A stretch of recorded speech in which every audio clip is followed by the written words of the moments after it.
Hello, Lorcana YouTube community and all my fellow Sapphire and Steel players. It is me, Create, aka Rip Lungs from Select Few, and I am very excited to showcase this brand new deck list I have been working on for the past week. And Sapphire and Steel got a lot of new tools, but the main one that sticks out and is probably the most playable, at least for me, is this card Desperate Plan. Sapphire and Steel, I came to the conclusion that it has a really good defense when it comes to characters like Cogsworth that can provide your board resist, and you have cards like Pete that can counter the meta. And then as far as offense, we have a lot of good tools that are able to counter the board with removal, being able to challenge back.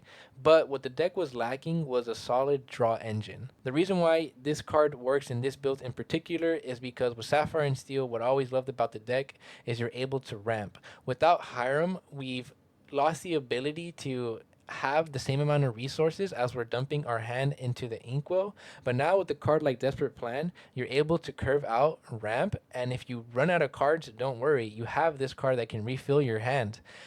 Even though it's 3 cards, it's similar to Doc in the Kiwi builds, but that one extra card just works really well with this deck, and it makes a card like Fishbone Quill still very strong. Being able to utilize it, ramp, and then if you empty out your hand, you can go ahead and play this card. If you haven't subscribed to the channel already, please go ahead and hit that sub button. It helps the channel grow, and it definitely means a lot. Leave a like if you enjoyed the video, and drop a comment down below. Let me know what you guys think of the deck build. Alright, to start off the deck list, we're playing 2 copies of Helga Sinclair. This card is just mainly to answer evasive. You can answer Diablos, Peter Pans. Such a strong card. That Challenger +3 pairs really well with Tinkerbell that we do play that I'll get into later. So you don't have to worry about any evasives having that 4 defense stat line, because her and or any of your other removal cards, you can take out pretty much any evasive card.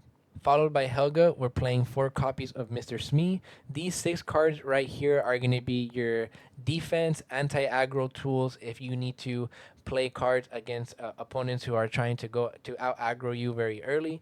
Being able to play these cards on turn 2 is super strong. It doesn't mess up our curve.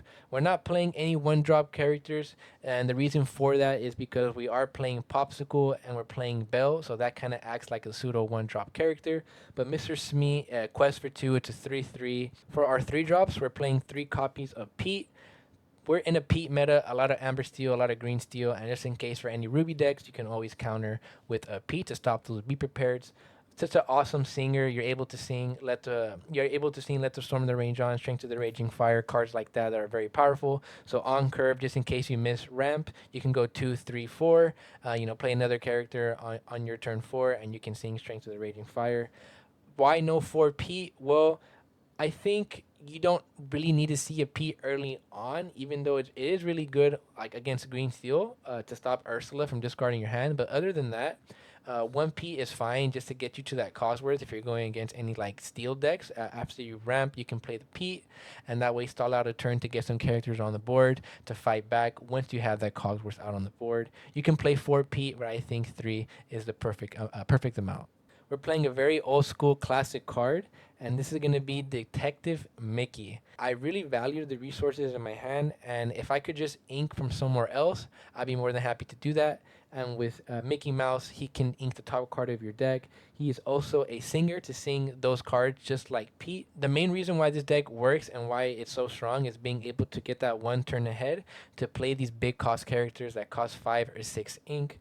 Ramping is just really good in general, and being able to empty out your hand, play Desperate Plan to get those characters on the board. Mickey is a good pick. We're playing 4 copies of Belle because we are playing the 4 copies of Popsicle as our other 3-drop, 1-drop. I love this package. This package is awesome. Belle is such an awesome anti-aggro tool, and her, just like Mickey and Pete, being able to sing those exact same songs. I think in certain matchups, you just have to hard mulligan for this pseudo shift line. And a lot of people say like, "Oh man, you're only playing 4 Popsicle. Is it worth it to play Belle?" Well, you're playing 4 Diablo and 4 Shift Diablo. You're playing 4 Robin Hood, 4 Shift Robin Hood. So I think for this, it's fine to have Belle on the 4 Popsicles. This is again like our pseudo shift line, and in certain matchups, having that turn 1 Belle could win you the game.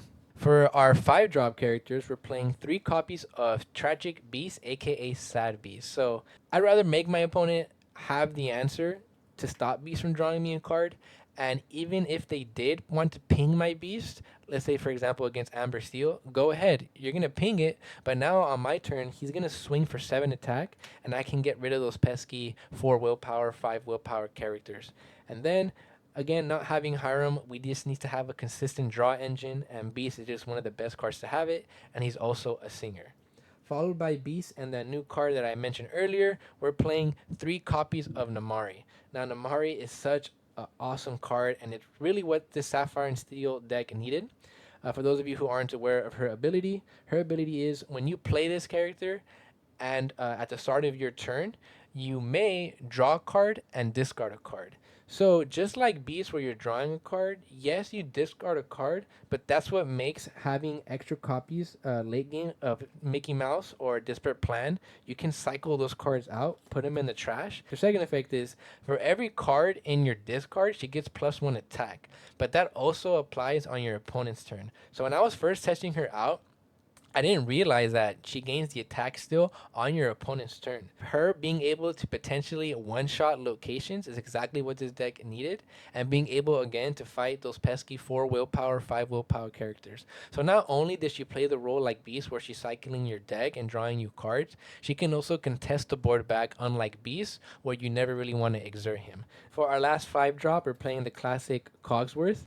So why is Cogsworth really good? Because just like how I mentioned earlier, we're in a steel meta, and Cogsworth being able to give your board +1 resist, and you're able to those early characters that you deploy like Smee, Pete, Mickey Mouse. Once you have Cogsworth out on the board, you can trade efficiently, keep your characters on the board, or you can quest and race out your opponent. So it's fine if you run out of cards because Cogsworth will protect your board. And again, that's why I really like Desperate Plan, because once you stabilize that and you can just draw Desperate Plan, you just start emptying out your cards in your hand, and you're fine like that. For our 6 drop characters, we're playing 2 copies of Tinkerbell. Namaari kind of replaces her role as far as when it comes to challenging other characters.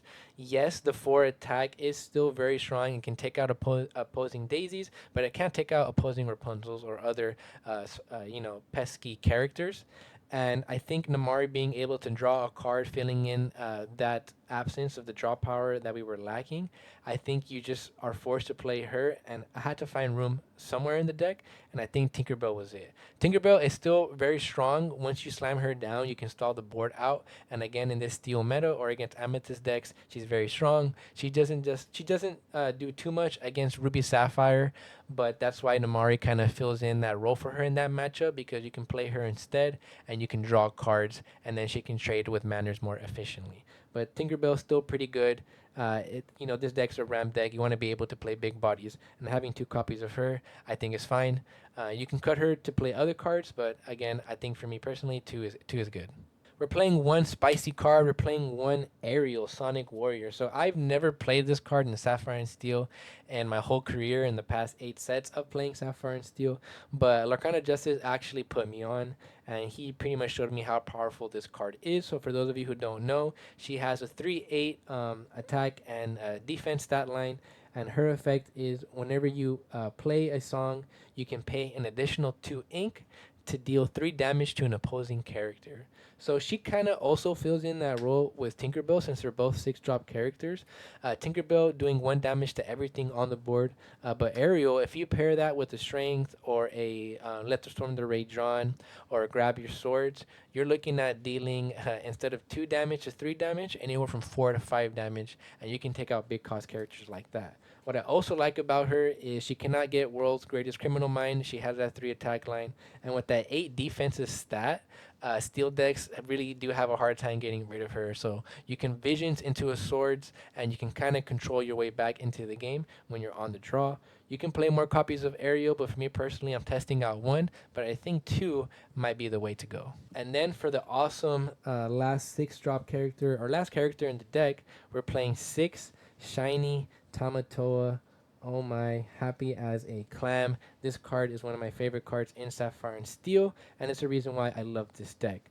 You're able to use the Belle package, use those popsicles as your 1 drop turn to draw a card, cycle through your deck, and then you can play Tamatoa, and Tamatoa acts like another pseudo draw engine, being able to grab back those popsicles from your discard and then play them again, and then you just keep drawing and recycling. I think Tamatoa is such an awesome card. Being able to quest for 2, having that 4 attack stat line to contest the board as well. And again, you don't have necessarily like those popsicles. You can use that to your advantage when you're challenging the board. So being able to fight, heal your own characters, play another Tamatoa, grab back those popsicles, play the popsicles, draw some more cards. It's a mandatory 4 of. I think so if you're gonna play the popsicles because you want to have that mid game draw engine. And this card is super good into Ruby Sapphire. It also pressures your opponent from getting rid of it because if not, you can play a Lucky Dime for free. And Lucky Dime is such a strong card. Which we'll go into once we get to our items. For our actions, we're playing 4 copies of Visions of the Future. I've always said this: if you're playing Ramp Sapphire Steel, you have to play Vision of the Future. Now with Hiram gone, it's even more of a mandatory card to have. Being able to cycle and look at the first 5 cards of your deck to find an answer that you need mid to late game is very important. Also to keep the gas going just in case you need to see that second desperate plan, that third desperate plan, or again any other answer you need in a specific scenario. Paying 2 ink for that, I think is more than enough. It also combos really well. Again, when you have Tamatoa, you want to find a popsicle or a lucky dime. This card is just super strong. I would not play any copies less than 4. Again, we're playing 4 copies of Desperate Plan, the main card in the deck. The reason why it works. The strategy with this deck is you want to curve out. You want to be able to go 1, 2, 3, play out a 5 drop, and start playing big bodies. And if you do happen to run like get rid of your hand because we're playing a lot of songs as removal, that's fine. You draw into Desperate Plan and you can draw another 3 cards. Again, you should be able to have your board contested with Cogsworth against any Steel or Amethyst decks. For the most part, against Ruby, that's where it gets a little bit more tricky and how to set up to end the games like that. You really want to make sure you have your Peats, but for the most part, you just need to see 1 or 2 Desperate Plans and you're fine. You don't need to constantly be drawing because drawing with these because again you have Beast, Namaari, and you have the Tamatoa Popsicle package to keep recycling. For our removals, we're playing 2 Let's Storm the Rage on. So I was a big fan of Fire the Cannons. I think Fire the Cannons is very strong. It can stop a lot of cards in this meta, a lot of 1-drop valuable characters. But just like mid to late game, like Fire the Cannons, I just have a love and hate relationship with it. I would only play Fire the Cannons in your local meta if you know there are a lot of Diablo players. But for the most part, in a wider field, I think Let the Storm the Rage on. Just because again we lost Hiram, I really want to be playing cards that replace themselves. So a card like this, being able to have the same effect, but you get to draw a card out of it, and then you can play it with a turn 1 Bell on your turn 2 is very strong. This or Fire the Cannons, either or work, but you do have to play either or. Followed by Let the Storm the Rage on. Of course, we're playing one of the best removal cards in the game. 4 copies of Strength of the Raging Fire. You can sing this with Belle, sing this with Pete, sing this with Mickey Mouse. Such a strong card in this deck. You're able to go wide against these Amethyst Steel decks, and then against Ruby, it doesn't do too much, but we have some other removal cards for that matchup. But yeah, these cards super good, and if you can play with Belle on turn 2, if you're able to get a Belle out turn 1, you'll be very ahead.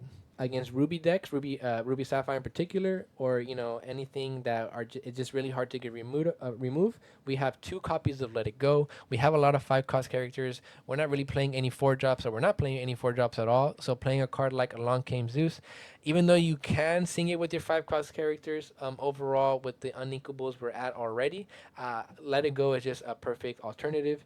You can get rid of Maui Sharks. You can get rid of Chernabogs. Clarabelles, anything that's really big, Let It Go is basically our own Dragonfire. You will get rid of that card. For our last removal, we're playing 3 copies of Grab Your Sword. Why are we playing this bad card? Well, we're playing this bad card because we're playing a card like Namaari, where again, you can get rid of your dead uninkables, put them in the trash, draw a card. And then right now with a lot of steel decks, especially with Emerald and Prince John being such a broken card, having Ward, you have to answer it. And it's okay if your opponent has Ursula because you can always Visions of the Future mid game. Find your Grab Your Swords and then sing it with the singer you already have established on the board. I think the Grab Your Swords is really good to contest a lot of the aggro strategies that are in the meta right now. You pair this card with Tinkerbell or Ariel and you can get rid of a big board that has gone wide.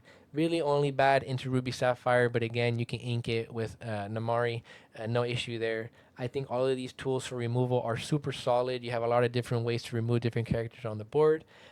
You could cut one, grab your swords if you wanted to, mess around with the ratios there. But so far, this removal package has worked out for me. Not only are we playing Popsicles as our item, but we're also playing a good old favorite, 4 copies of Fishbone Quill. So not only do we have Namaari to get rid of dead uninkables, we have Fishbone Quill to do that. So Fishbone Quill pairs really well with Desperate Plan because again, if you draw more copies of Desperate Plan, you can ink it away, and it's fine mid late game if you draw more copies of Fishbone Quill. Just go ahead and discard it with Namaari. Fill up your trash. That's probably the only downside to having a card like Fishbone Quill because like late game, once you've already established one, all the other copies of Fishbone Quill are pretty much dead. You can always play it to get out a free bell in the late game, but for the most part, we're playing it just to get rid of dead uninkables, and just in case we miss our ramp from Mickey, we can play Fishbone Quill. And it's still solid into Ruby Sapphire. Being able to out resource them is very important as well. And for the last item, we're playing 1 copy of Lucky Dime. This card is super good, especially if you can play it for free off Tamatoa. Why not? You can even make an argument of playing 2 copies of Lucky Dime if there's a lot of Ruby Sapphire in your local area. I think 2 Lucky Dime might be the way to go, just to be able to always consistent, not always, right, but to have more of a consistent way of getting out a Lucky Dime into Ruby Sapphire matchup, since that is a little bit one of the harder matchups. I think 2 might be the way to go. Right now I have 1. You can find it with Visions of the Future late game, so as long as you don't ink it off Mickey Mouse or you ink it with Fishbone Quill, you should be fine. So for closing thoughts and to wrap up the video, I think Sapphire and Steel is in a good position this meta. It's really still early and hard to tell exactly what tier it's in. I personally think it's a solid tier 1.5. I think it has a lot of awesome tools that counter the meta, but the one thing about Sapphire and Steel, especially now with no Hiram, is the skill gap, the skill level has significantly increased. There are many different lines of plays. Your mulligan is very punishing. The cards that you ink, you really have to think ahead. If you have the brain level for that, I recommend playing this deck. Thank you for those who watched all the way to the end of the video. I'm going to have all my social media links down below. If you haven't subscribed, if you enjoyed the video, go ahead and hit that sub, that like button. Again, drop a comment down below. Let me know what you guys thought of the deck list. I'll be bringing out more Sapphire and Steel content. I got some nice spicy builds coming out later this week. Until then, thank you guys for watching. Peace out.